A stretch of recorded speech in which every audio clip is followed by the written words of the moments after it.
Hey guys, welcome to my channel. My name is Kate. If you're new here, I like to talk about all things luxury. So if you're into that kind of thing, feel free to subscribe and come and join our little luxurious family that we have here. We would love to have you. Today we're doing our part 2 of the Rebag video, which got a little bit messy last time. I have a lot more to talk about this time, so a lot of people voted for a part 2 to the video, and I have that here for you.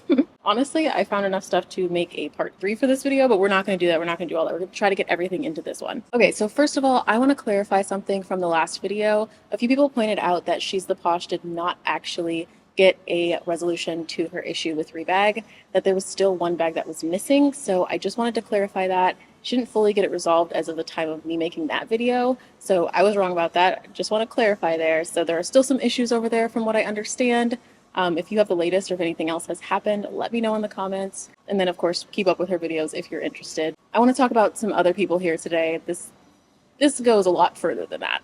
So I asked on my Instagram story, I wanted to see if anyone else had experiences with Rebag that they were willing to share with me. And I got a message from someone who I know on Instagram. I'm not going to say who it is. I don't know if they want me to say who it is, so I'm not going to say it. But I generally asked for experiences. So I'm going to read this one. In New York City, the store was nice. They let me try on different bags and different sizes. They also looked up at my account and saw that I was VIP. Like I said last time, I'm a VIP with Rebag as well, and I felt like that had something to do with them being a lot nicer and having really good customer service. So she said they looked up her account, saw that she was VIP, and then were super nice to her at the store. So one thing that did not go well was that she has a Kelly 32. It's beautiful. It's in box leather gold hardware, and she bought it from Rebag about 3 years ago. So she tried to sell that bag to Rebag, and Rebag rejected it. Now, I think that that's interesting because I have a similar story with Rebag. I purchased a Kelly 32. It was actually from the Real Real. It's from the Real Real. I still have it, and I wanted to get a quote from Rebag and from FASHIONPHILE. And I want to be fair here because both Rebag and FASHIONPHILE rejected my Kelly 32. It's swift leather. It's a beautiful bag, but the corners have wear, and it needs to go to the Hermes spa, and I know that, and I didn't really plan on selling it. I wanted to get a quote, though, and since both rejected it, I was like, okay, well, this bag needs to be spa'd first. I don't know. But I thought it was interesting that she also had the same type of bag that was rejected by Rebag. Now, the big problem with the person who I'm talking about, who had the issue with Rebag, she bought that bag 3 years ago from Rebag. Like I said, they have a program called Infinity Exchange. And it's kind of odd that, like, you call it Infinity Exchange, except for I can't sell it after 3 years back to you.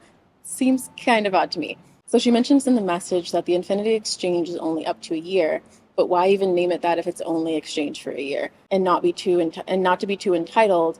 But who doesn't want an Hermes Kelly for consignment? Because trust me, I asked the same question. I felt the same way. I like to hear personal stories. I like to hear personal experiences with these companies. But also, I wanted to look a little bit deeper when I did some editing of the last video, so I looked at the Better Business Bureau for Rebag, and unfortunately, things are not looking good there. So I'm looking at the BBB for Rebag right now. They're not accredited, first of all, which is fine. A lot of businesses are not accredited with the BBB. Doesn't necessarily mean that they're a bad business, but the problem is that they have 1.25 out of 5 stars, and they have 131 complaints that have been closed in the last 3 years and 89 complaints closed in the last 12 months. That's a lot of complaints, and they're rated F right now. So things are not looking great there. I'm going to read a couple of these. I'm going to kind of paraphrase some of them because they're pretty long. But I want to talk about some of the reviews that are actually on the Better Business Bureau there. And we're going to start with this 1-star review back from August 11th of this year. It says, oh boy, I wish I would have looked here for a reference before dealing with Rebag. I got scammed on Rebag on July 28th. I accepted an offer for Rebag to purchase my Louis Vuitton bag. It's also interesting because the BBB marks out some puts asterisks for some of the words. Don't really know which ones. Doesn't really seem to have a full pattern here. So if I don't know a word, what it's supposed to be, I'm just gonna, I'm gonna fill it in with my best guess. She purchased the Louis Vuitton bag from Rebag. Let me state up front here that there were no dark stains on the bottom of the bag when I sent it to Rebag. She accepted a quote for $680, which already felt was low because of the condition of the bag. She feels that she could have gotten $800 for it.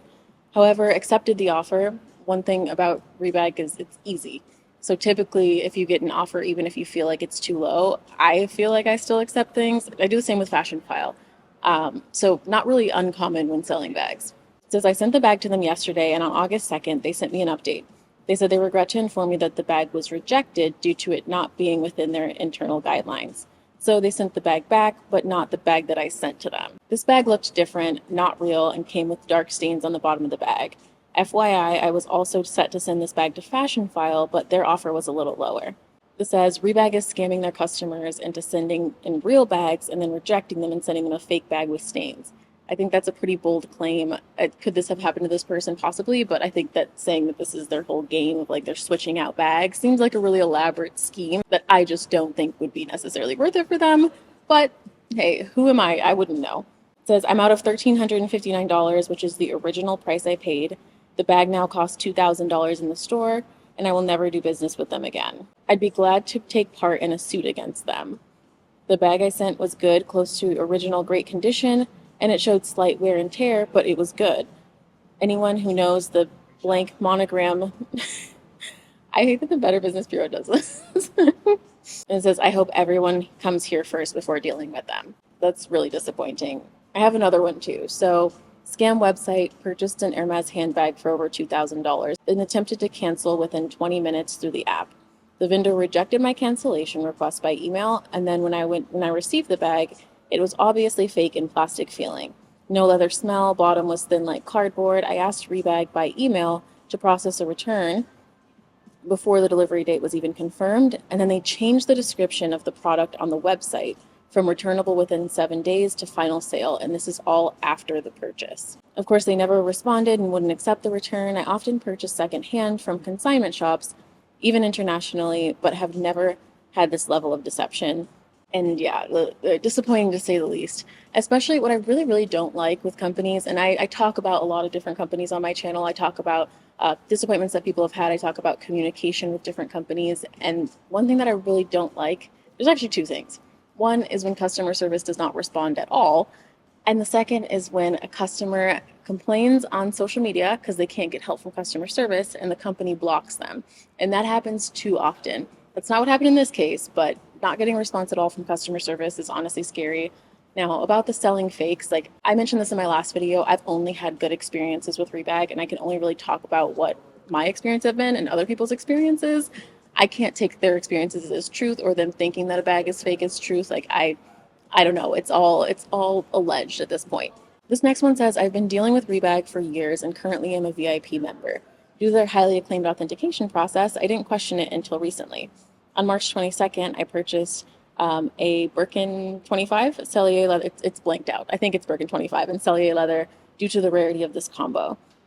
And I used their trade-in option and traded in my Birkin 30 that I owned. Then the nightmare happens. The Birkin 25 I purchased arrived, and I immediately noticed some significant differences, very noticeable. The Hermes logo engraved on the hardware did not match my authentic Hermes. In fact, it was so slightly engraved that you can't clearly see them or feel the letters when running your fingers across, unlike other Hermes bags. The dust bag logo was completely off. I compared this to two of my recently purchased Hermes bags produced around the same year, and the horse logo and other parts of the logo look completely different. They also go on to mention that they had issues closing the flap of the bag, that it really just wouldn't close. It was in Epsom leather, so Epsom leather can be pretty stiff, so they said maybe it's because of that, but also just seemed abnormally hard to close. This is where I began to do extensive research on Rebag. I discovered that there are numerous negative reviews on BBB, purseforum, and Yelp regarding Rebag selling fakes. I absolutely had no idea, and I reached out to them for a full refund, and of course, no response. Hopefully, this review will get their attention. Otherwise, I need to take legal action. And then the person puts their order number there, and it says for months, I'm stuck with almost $14,000, and this is my money that I deserve for selling this bag. $14,000. That's huge. That's a huge issue. And honestly, I'm surprised that we haven't heard about more lawsuits if this is the case. Like I said, this is all allegedly. Allegedly, this is what's happening to people. And if that's the case, I'm surprised that we haven't heard about more lawsuits against Rebag. What I thought was interesting is that there is one review on here that Rebag replied to. And I looked through all of them, but this one says, I ordered a purse from Rebag on February 15th, 2023. I paid $50 expedited shipping fee. I called several times to check on the item because I have yet to get a tracking number. Each time I call, I'm told that they have to contact the shipping department or there's an issue with my shipping. Still nothing. I've asked to speak with a supervisor and was told that one is not available and they don't know when one will be available. Now, Rebag responded to this saying, "Good afternoon. Blank recently joined the site but has not made any purchases with us, nor can we find any. Reach out to our customer service team. Are you able to please find the email that you have with the order number?" Then they responded again on March 19th saying, "Good morning. This client did open an account with us 3 months ago, but they haven't purchased anything from us. If you're able to provide an order number or a different email used to make the purchase with us, that would certainly help sort this out promptly." Now, the reason I think that that's interesting is not because of this person's specific situation, but because of the fact that there's not replies on the other ones. There's no replies on these other ones. So they decided to respond to that one saying like, "Oh, this isn't true. This person is lying," but not the other ones. Just find it interesting. There's more, but if you want to go read them, you can read them yourself. I will put the link down below in the description. There is another one that I thought was interesting, which is from purseforum. Now, the title of this one says, "Rebag, beware of bounced checks." It says, "Just wanted to make everybody aware that Rebag might have issues with their payments. Had a significant amount of money in my Rebag wallet, and then I tried to do a transfer as an ACH. Ironically, it was the same day that Silicon Valley Bank went under. Every ACH transfer that I attempted failed. I called customer service and they kept telling me that nothing was wrong. A day later, I asked for my funds in the form of a check. They mailed me a check, but it was returned a couple days later by my bank for insufficient funds. Today, I called customer service and they asked me to send a copy of the check to them. When I was about to take a picture, I saw Silicon Valley Bank was their bank. So needless to say, I probably lost my money. I'm sharing this so that everyone is aware of what happened to me. I will email customer service and proceed as they ask me to. If they refund me the money or not, I don't know. All I know is that the ACH transfer request failed and my bank did not honor the check for the lack of funds." That was on March 27th, 2023, last edited. And then someone did comment and say, "First, Citizen Bank has acquired much of Silicon Valley Bank, and it will likely take a while, but hopefully you are persistent and you get your money back," basically. So that's kind of a very specific situation, but I'd imagine that this is not the only customer that happened to if they were using SVB. So I just thought that that was very interesting. It seems, of course, like the problem has been resolved now. That was a while back, but it's really, really, really interesting to note that customer service was not like super easy to deal with about this, because I definitely have had conversations with other companies who used SVB around that time, and they had to do everything that they could to make their customers feel comfortable with them, because of course that's a huge deal. Customers don't know if their money is safe, and really the least that you can do is be nice to them and helpful with customer service. And then I mentioned this in my first video, but a lot of the complaints about Rebag are about Rebag adjusting the quotes once they receive the bag in the mail. That has been like the most common one, so I'm not going to read a bunch of those to you. Anyway, like I said before, I've only had good experiences with Rebag. I can't necessarily talk about it myself, except for the fact that they did reject my Kelly 32, which felt painful. I teared up a little bit. It was a little bit of a sad moment for me. But other than that, nothing bad with Rebag for me. But after seeing all these reviews from other people, I just can't. I can't keep doing business with them like this. I feel like if I get a better deal selling to them than to FASHIONPHILE, maybe I'll take it. Maybe I'll take it. I don't know. But buying from them, I just don't want to willingly give them my money if I know that this is what they're doing. Hopefully they start to fix things. Hopefully things get better. I don't know. These resale sites are tough right now. And I know that they are not going through great times since luxury resale is down at the moment. Now, like I say in every video, I trust FASHIONPHILE the most. I buy a lot from FASHIONPHILE. I sell to them. And I know that their authentication process is really good from what I've experienced and from what I've read and what I've seen. They do a lot of educational content too on Instagram, and I think that they really care about having people who are knowledgeable about the bags, at least from what I can tell. That's just my personal experience. But yeah, that's all. That's the only person that I trust right now, really. But that's all that I have for you guys. Hopefully you enjoyed this part 2 video. If you did, please give it a thumbs up and subscribe to my channel if you want to see more videos like this one. Also, if you have any video ideas for me, let me know in the comments. I will also put my Instagram on the screen. I'm very active on Instagram if you want to come follow me there. And I will see you all in the next one. Bye, guys.